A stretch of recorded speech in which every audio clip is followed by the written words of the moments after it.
Bonjour à vous, bienvenue sur une nouvelle vidéo qui concerne le calcul littéral. Aujourd'hui, on va parler de réduction. Donc la réduction, c'est vraiment la pierre de taille du calcul littéral. C'est ce qui finalement est le cœur du problème. Si vous savez bien réduire, vous n'aurez pas trop de soucis pour développer, factoriser, résoudre des équations. La réduction, un synonyme, c'est simplification évidemment. Donc on peut simplifier les écritures, les écrire plus petites et plus légères sous certaines conditions évidemment. Alors on commence par des conventions, c'est-à-dire des choses qui ont été décidées de manière collégiale. Le fois, on commence par lui, le signe multiplié, on peut le supprimer lorsqu'il est suivi d'une lettre ou d'une parenthèse. D'une lettre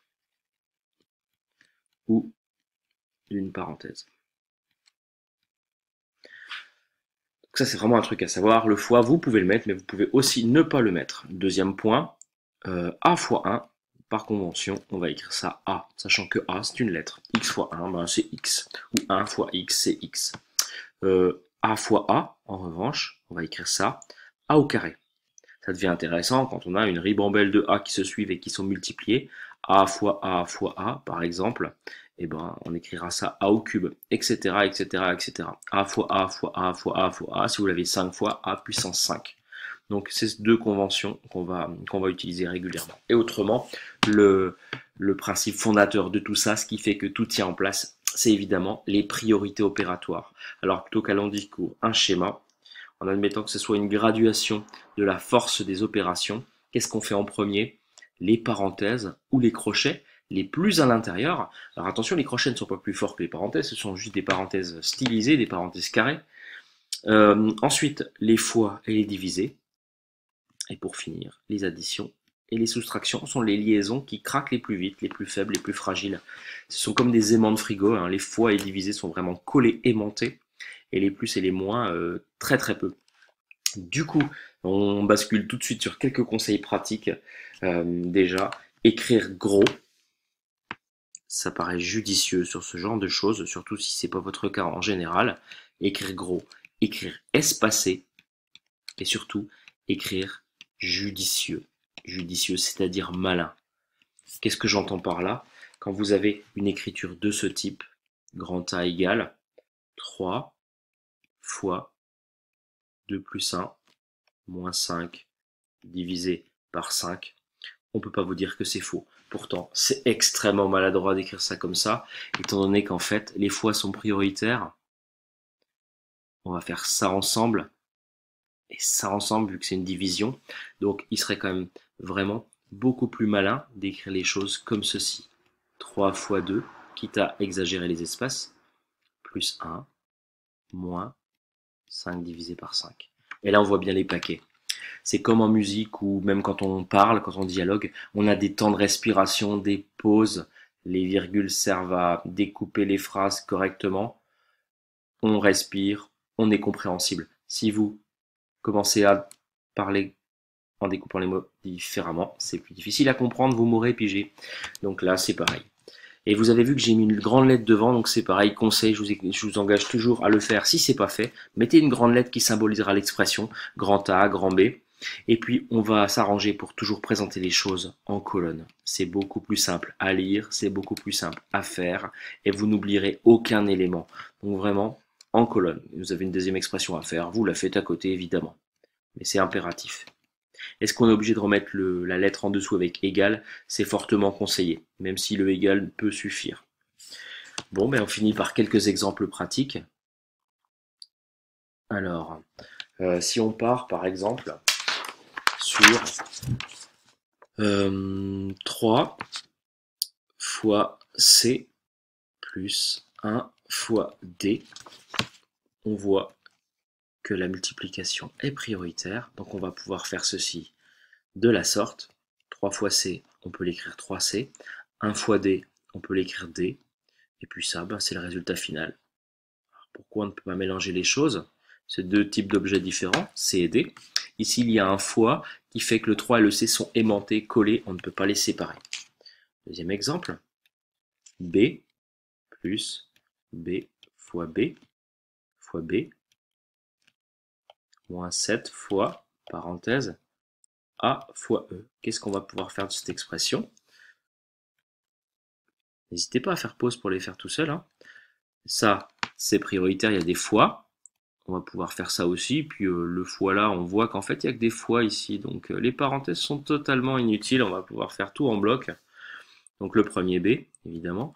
B fois B fois B, rappelez-vous, ça fait B puissance 3, B au cube, moins 7 fois A fois E. On pourrait écrire 7 fois AE, c'est-à-dire 7 AE directement. Et ça, ben, c'est pas mélangeable, encore une fois. C'est le résultat final.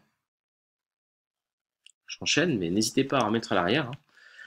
C'est une vidéo. F fois G, moins 1 fois G, moins 0 fois S. F fois G, on voit que c'est prioritaire puisque multiplication, là également, et là également. 3 paquets, donc 3 termes. F fois G, on va pouvoir écrire ça FG, moins 1G, c'est-à-dire G, et puis 0 fois S, ça fait 0, moins 0, qu'on n'est vraiment pas obligé de mettre.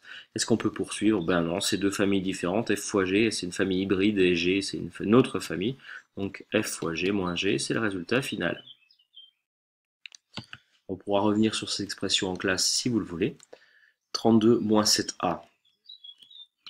Alors, entre le 7 et le A, il y a un fois. Donc ça, c'est prioritaire. Le 32 est rattaché à tout ça avec un signe négatif. On ne peut pas les mélanger. Donc en fait, on ne peut pas faire grand-chose, voire on ne peut rien faire du tout. Donc c'est la même expression. Je l'ai réécrite pour l'avoir au propre, mais ce n'était pas forcément utile. Parfois, on ne peut pas réduire, évidemment. Y carré fois 3x moins x fois x fois y carré. Qu'est-ce que je vais pouvoir faire de tout ça? On observe, comme toujours, c'est capital.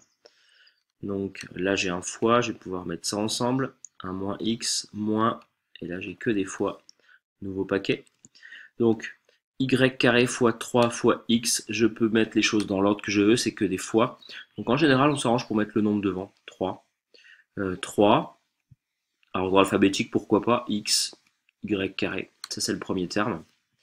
Mon moins x au milieu. Et puis là, x fois x, ça fait x carré. Donc moins x carré, y carré. Est-ce que je peux mélanger des choses là-dedans? Alors celui-là, évidemment pas. Là, j'ai une famille, x, y carré. Là, j'ai une autre famille, x carré, y carré. Donc, je ne peux pas mélanger. S'il n'y avait pas eu ce carré-là, j'aurais pu mélanger le 3y, xy carré, pardon, avec moins 1, puisqu'il y a un 1 ici invisible, hein, une quantité de 1, moins 1, xy carré. Mais ce n'est pas le cas, donc résultat final. Je poursuis. 4a plus 5a. Est-ce que je peux mélanger ça? Ben, en fait, c'est la même famille, hein. J'ai un fois entre le 4 et le A et entre le 5 et le A, évidemment, que je peux rajouter si besoin. Donc ça, c'est collé et ça aussi, mais j'ai 5 quantités de quelque chose et 4 ici que j'additionne. Par exemple, 4 gommes plus 5 gommes, ça fait évidemment 9 gommes. L'explication, la vraie, scientifique, c'est qu'en fait, on factorise par A. Pour ceux qui voient de quoi je parle, on en reparle un peu plus tard.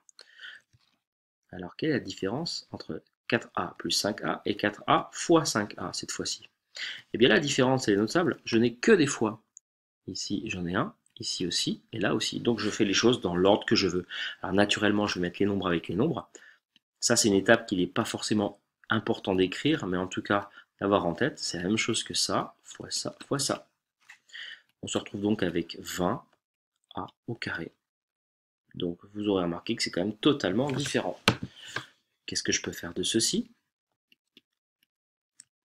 Eh bien, pareil.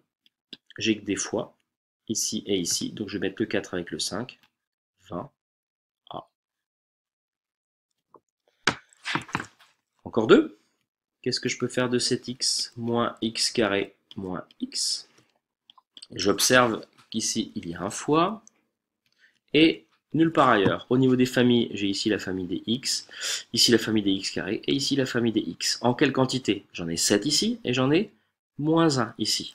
Donc je vais naturellement mélanger les deux choses que j'ai soulignées. Donc 7x moins 1x, j'en ai 7, j'en enlève 1, j'en ai plus que 6, moins x carré. C'est le résultat final que vous pouvez encadrer, mais vous verrez par habitude qu'on essaie de mettre les puissances de x les plus importantes dès le début, donc je vais placer celui-là en premier. Quel est le signe de x carré? C'est moins, il lui est rattaché, donc si vous écrivez les choses dans l'autre ordre, vous écrirez moins x carré. Et quel est le signe de 6x? C'est plus, le signe est toujours devant, hein, donc plus 6x. Résultat final. Une petite dernière pour la route. X carré moins 2 fois xy plus y carré plus 2y fois x moins 2y moins x carré. Une expression a priori plutôt longue. Contrairement à ce que je vous disais au début, vous avez vu que je n'ai pas mis de a égale devant puisque c'est plutôt rapide, mais en théorie, on essaie quand même de mettre ça dès qu'on a des factorisations ou des développements par exemple. Donc, qu'est-ce que j'ai comme famille? Ici, j'ai la famille des x carrés. Est-ce que je la retrouve ailleurs? Je la retrouve ici, donc ça je vais mettre ensemble. Ici, j'ai la famille des y carrés qui est un peu tout seul.